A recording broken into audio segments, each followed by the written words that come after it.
Hello, this is Jordan, and this is your gold and silver weekly recap video. This is being published on March 31st, 2023, and I should say this is being recorded on Friday afternoon. We are at about 2:30 p.m. Pacific time, 5:30 p.m. on the East Coast. So this is after the close. Thank you so much for tuning in, and we're going to talk about how gold closed, how the rest of the sector is looking. And so here we go. Gold was able to close at by a hair. It was a new all-time high on a monthly basis. Quarterly basis, it did that without a problem. I think it had to close above 1953, something like that. So gold closed at 1986, at least according to the data from stock charts, 1986 and 20 cents. This is the quarterly candle chart here. Gold at the top, silver at the bottom. Gold, I mean, that's beautiful. Just look at those last two candles. That's what you want to see on a candlestick chart. And especially, I mean, on any time frame, but especially when you're looking at monthly and quarterly charts, and you see those significant big white candles. I mean, they're big. They closed near the high of the quarter. 2 consecutive quarters it did that. Very good sign. Now, look, this doesn't mean that gold can't pull back. So this doesn't completely rule out that, maybe gold could correct to as low as the upper 1800s or low 1900s, something like that. We can't rule that out, but this chart looks really good. And I love how this chart really shows the true nature of gold's cup and handle pattern, where I've said there's 2 reasons. There's 2 reasons it's a very, very strong pattern. Because number one, the right side of the rim of the cup, you have the high on the left. The right side is higher than the left side.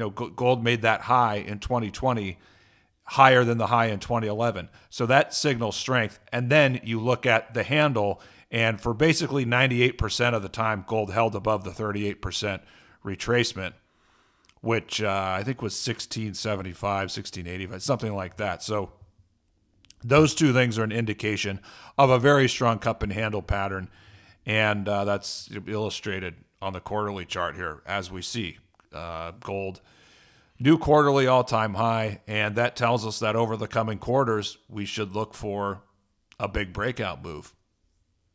Now let's talk about silver at the bottom. It's a lot more interesting because you're looking at silver on the monthly and quarterly chart. They show you how significant $27, $28 really is. So looking at the quarterly chart here, the resistance is really, I think it's like 2660 or 2680, something like that. So, to be conservative, we could say we want to see a quarterly close above 27. I think on the weekly, it has to close above 28. But this particular area is really significant because it's really the last most significant resistance on the way to 50, especially when you're looking at these longer range charts, monthly, quarterly, etc.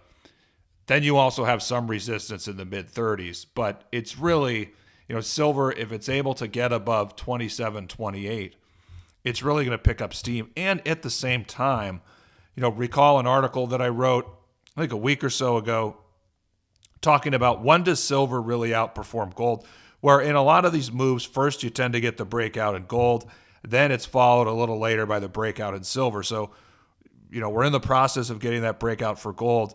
And eventually at some point, whether it happens in a couple months or 6 months or 8 months or whenever, eventually silver, that breakout is going to come above, 27, 28. And then historically, that's the point when silver really, really outperforms. Its outperformance accelerates.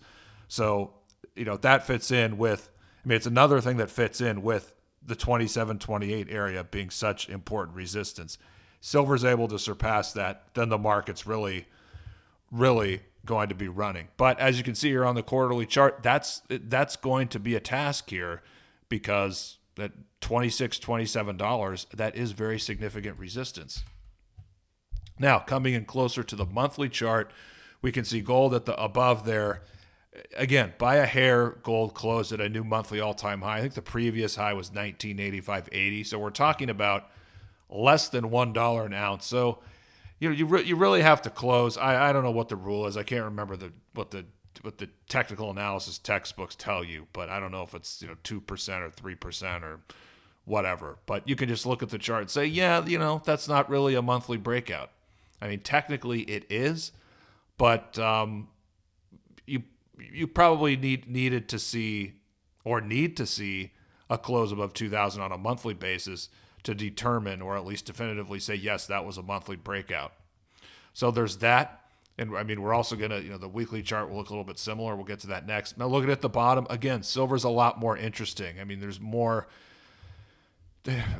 resistance and more levels to focus on.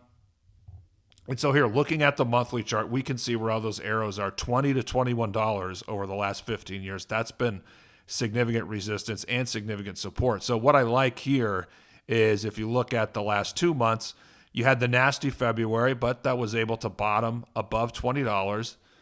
And then you have this month, March, I should say, where silver traded, you can see the tail there, it traded below 20, but it closed the month really strong at $24. So it looks like, $20, $21 is going to hold as support.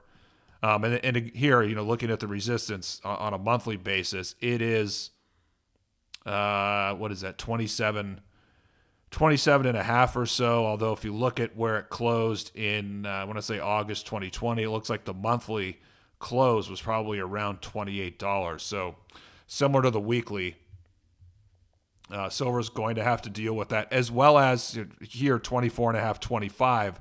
I mean, again, this is a monthly chart. So silver faces immediate overhead resistance at 24 and a half, 25.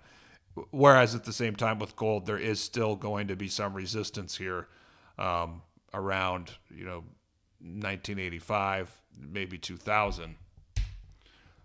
Okay, so getting to the weekly chart here, we can see, looking at gold at the top, that's 2 months of, we could just say those are questionable candles. You don't really like to see bullish or hammers. You don't like to see those types of candles after strong moves. Now, if we were to get a couple more candles like that, that could turn into some kind of a bullish consolidation. And that honestly might be the case. But you can see here on the weekly chart, looking at the red line, like the monthly chart, it's a good close, but it hasn't quite.